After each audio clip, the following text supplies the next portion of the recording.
ओम नमः शिवाय। जय शिव शंभो। आप सभी को अश्विन मास के कृष्ण पक्ष की रवि प्रदोष की हार्दिक शुभकामनाएं। आज सुनेंगे रवि प्रदोष व्रत कथा, तो प्रेम से बोलिए उमा महेश्वराय नमः। जय शिव शंभो। इस बार अश्विन मास की कृष्ण पक्ष की रवि प्रदोष व्रत 29 सितंबर 2024 दिन रविवार को रखा जा रहा है।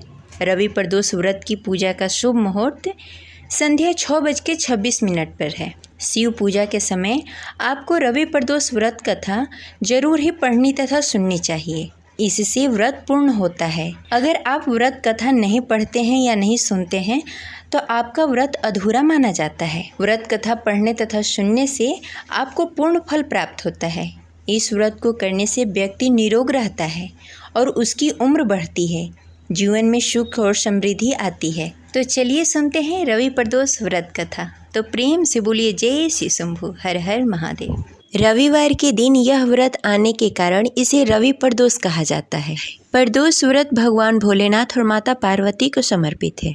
इस दिन भगवान भोलेनाथ और माता पार्वती की विशेष करके पूजा की जाती है। एक समय सर्व प्राणियों के हितार्थ परम पावन भागीरथ के तट पे ऋषि समाज द्वारा विशाल गोष्ठी का आयोजन किया गया।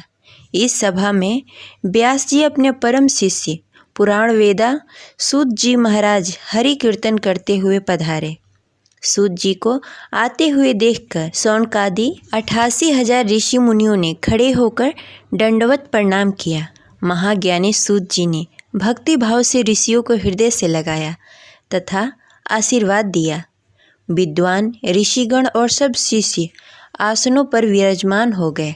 शौनकादि ऋषियों ने पूछा, हे पूज्यवर महामहे, कृपया करके यह बताने का कष्ट करें कि यह मंगलप्रद कष्ट निवारण यह व्रत सबसे पहले किसने किया और उसे क्या फल प्राप्त हुआ। श्री सूत जी बोले, आप सभी शिव के परम भक्त हैं। आपकी भक्ति को देखकर मैं व्रती मनुष्यों की कथा कहता हूँ।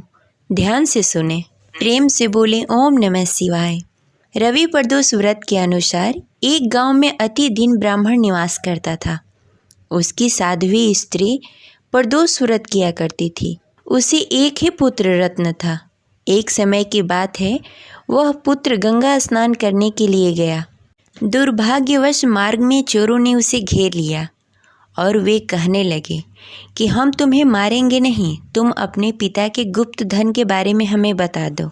बालक दीन भाव से कहने लगा कि हे बंधु, हम अत्यंत दुखी दीन हैं, हमारे पास धन कहाँ है। तब चोरों ने कहा, तेरी इस पोटली में क्या बंधा है। बालक ने निसंकोच होकर कहा, मेरी माँ ने मेरे लिए रोटियां दी है। यह सुनकर चोरों ने अपने साथियों से कहा कि साथियों, यह बहुत ही दीन दुखी मनुष्य है, अतः हम किसी और को लूटेंगे। इतना कहकर चोरों ने उस बालक को जाने दिया। बालक वहाँ से चलते हुए एक नगर में पहुँचा। नगर के पास एक बरगद का पेड़ था। वह बालक उसी बरगद के वृक्ष की छाया में सो गया। उसी समय उस नगर के सिपाहियों ने चोरों को खोजते हुए बरगद के वृक्ष के पास पहुँचे और बालक को चोर समझकर बंदी बना लिया। बंदी बनाकर राजा के पास ले गए। राजा ने उसे कारागार में बंद करने का आदेश दे दिया। ब्राह्मणी का लड़का जब घर नहीं लौटा तब उसे अपने पुत्र की बड़ी चिंता हुई। अगले दिन प्रदोष व्रत था। ब्राह्मणी ने प्रदोष व्रत किया और भगवान शंकर से मन ही मन अपनी पुत्र की कुशलता का प्रार्थना करने लगी। भगवान शिव ने उस ब्राह्मणी की प्रार्थना स्वीकार कर ली। उसी रात्रि भगवान शिव ने उस राजा को स्वप्न में आदेश दिया कि वह बालक चोर नहीं है, उसे प्रातःकाल छोड़ दे, अन्यथा उसका सारा राज वैभव नष्ट हो जाएगा। प्रातःकाल राजा ने शिव जी की आज्ञानुसार उस बालक को कारागार से मुक्त कर दिया। बालक ने अपनी सारी कहानी राजा को सुनाई। सारा वृतांत सुनकर राजा ने अपने सिपाहियों को आदेश दिया कि उस बालक को उसके घर छोड़ दिया जाए। सिपाहियों ने बालक को उसके अपने घर पहुंचा दिया और उसके माता पिता को राज दरबार में बुलाया। उसके माता पिता बहुत ही भयभीत थे। राजा ने उसे भयभीत देखकर कहा कि आप भयभीत न हो, आपका बालक निर्दोष है। राजा ने ब्राह्मण को 5 गांव दान में दिया। जिससे वे सुखपूर्वक अपना जीवन व्यतीत कर सके। भगवान शिव की कृपा से ब्राह्मण परिवार आनंद से रहने लगा। अतः जो मनुष्य रवि प्रदोष का व्रत करता है वह सुखपूर्वक और निरोग होकर अपना जीवन व्यतीत करता है। अतः उसके जीवन में खुशहाली आती है। यह रही रवि प्रदोष व्रत कथा। आशा करते हैं यह कथा आपको अच्छी लगी होगी। तो इस वीडियो को लाइक करें और ज़्यादा से ज़्यादा लोगों को शेयर करें।